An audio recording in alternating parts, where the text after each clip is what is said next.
What is up, everyone? Okay, this is my 100. I didn't know that I was going to be nearly as committed to the weekly vlog process as I have been. I skipped my second year. I think it was my. It has to be either my second year or something. No, was it my first year? In any case, I hit two landmarks so far. I've managed to do this weekly vlog thing for a year, and this is my 100th weekly vlog, and it's a two-parter. So there's that. Um, Starting off, I just want to go ahead and take this time. Like, for those who know me specifically, those who know me in person, they you know that I don't really care that much about pop culture. I don't really care that much about celebrities. I think I've made a video about that before, because like at the end of the day, pop culture news is always this famous person was seen at this building. This famous person is dating another person. This famous person has children now. This famous person is getting married. This famous person is working on another project.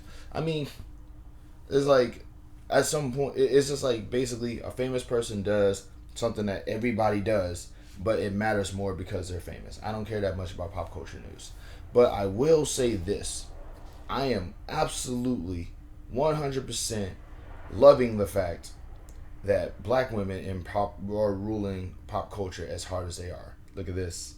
Look at this, huh? Um, but yeah, and the reason why I'm saying this is because, like I said, Meg Thee Stallion breaks the internet just simply by being hot. Cardi B breaks the internet by saying something that's controversial and smart. And Lizzo breaks the internet just by simply existing. And not only this, but the fact is, I want to just take this time to point out that Lizzo doing the crystal flute is quite possibly the most historic thing ever. A black, fat woman played a flute that nobody has played over the course of a few centuries. What makes this even crazier for me is that like the Republicans are really upset about it. Republicans are angry about it. Because first, like let's be real, she's a black woman. She's a black woman and she's fat. I mean, by default, she's ticking off the racists. She's ticking off the people who hate fat people, and she's ticking off the sexists, and she's ticking off the Republicans. See the joke there? I love making fun of Republicans, as you can obviously tell, because she is like her doing that. In my opinion, is basically like just a universal middle finger to what America is seeing as we're seeing for white supremacy. Well, people are looking at white supremacy now and being like, Lizzo playing a flute,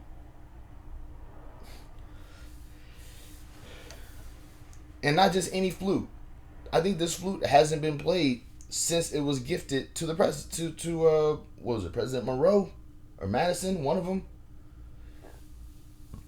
I need to know specific. Like I said, I don't like pop culture, but when pop culture tends to sort of intermesh with political news, it's a beautiful marriage of just. It's a beautiful marriage of outrage. Like for example, when Clay Aiken was running for, I think it was North Carolina, one of the House of Representatives from North Carolina. He didn't win, but I mean, it's because he's gay. I mean, he's gay and it's North Carolina. North Carolina, that's the same state that started the whole bathroom trans thing. But yeah, so it was like, it just sort of trips me out because it's like it's a beautiful marriage of this stuff, and like I say, it's making sense because right now you're kind of starting to see black women just do historic things and be awesome doing it. You know what I'm saying? It's just like, at this point now, the white supremacists, they're punching the air at this moment. And what really makes me laugh about Lizzo playing the crystal flute is that like is that I mean, Republicans have no reason to be angry. Donald Trump had the office for at least like a good 4 years. He could have easily got anybody to play that crystal flute. You had Bush. He could have did it. For y'all to be like, the Biden administration is the reason why Lizzo got to play that flute and I don't like it. It's like, nah, you don't like it because Donald Trump was smart enough to do it beforehand. Sucks, don't it? I mean, Ketanji Brown Jackson, she is now a Supreme Court justice. Probably won't do a lick of good because it's still 6-3 as far as the Republican and logical person. I shouldn't say that because I'm not a Democrat, so I don't really have like any. I'm not a Democrat, so I don't really like have that much faith in the Democrats. But Republicans are just it's like which one would you rather have? Outright maliciousness or incompetence. And incompetence can improve, maliciousness can't. Um, but Yeah, that's what I'm saying. You got Ketanji Brown Jackson, Lizzo, Cardi B, Meg The Stallion, and Kamala Harris.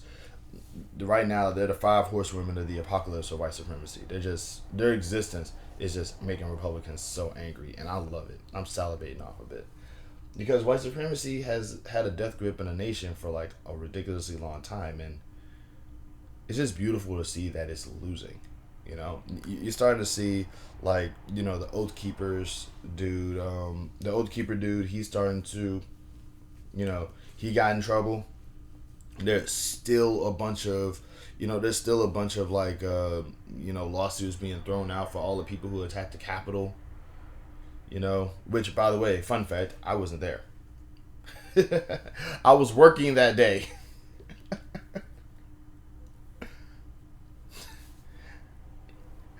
I went to work. The people who love saying, well, can't they just go to work like normal Americans are out here doing these things? And they're getting arrested for it, man. It's beautiful. It's a beautiful sight to see. And not only that, but they're making a literal federal case out of it. It's just amazing, man. Meanwhile, you got these people out here you got a menagerie of black beauties just out here just doing what they do best. It's a wild to me because I never thought that I would. I'm not saying that white supremacy is over because for all of the YouTube videos out there that's saying Donald Trump got he got all this legal trouble. He got all of this legal trouble. He got all of this legal trouble. Until that dude is sitting in a jail cell, he's not in legal trouble. The dude's just gonna make the dude.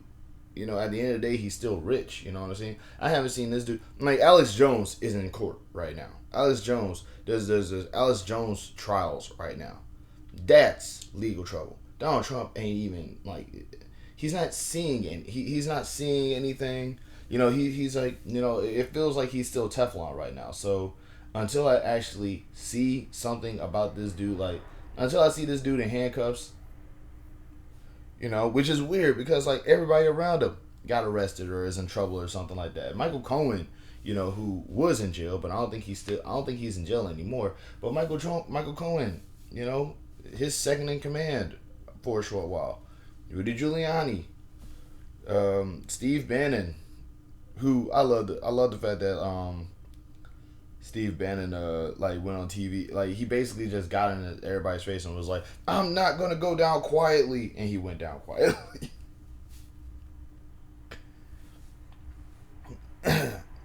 Who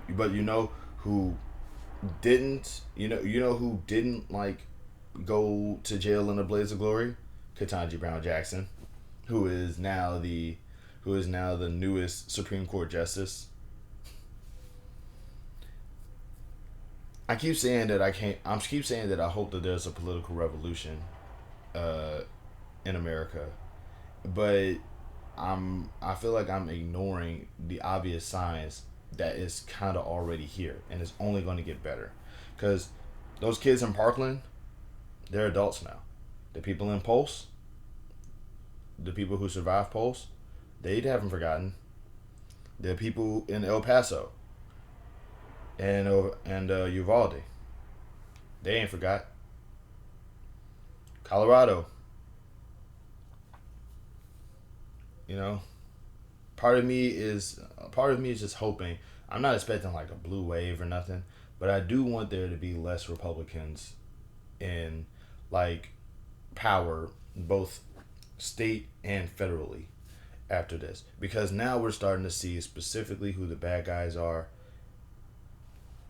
and they're flexing we can't do anything about them, and we can. Whew. Yeah, Second part coming up. Let's go ahead and knock this thing out. Love and peace for right now, anyway.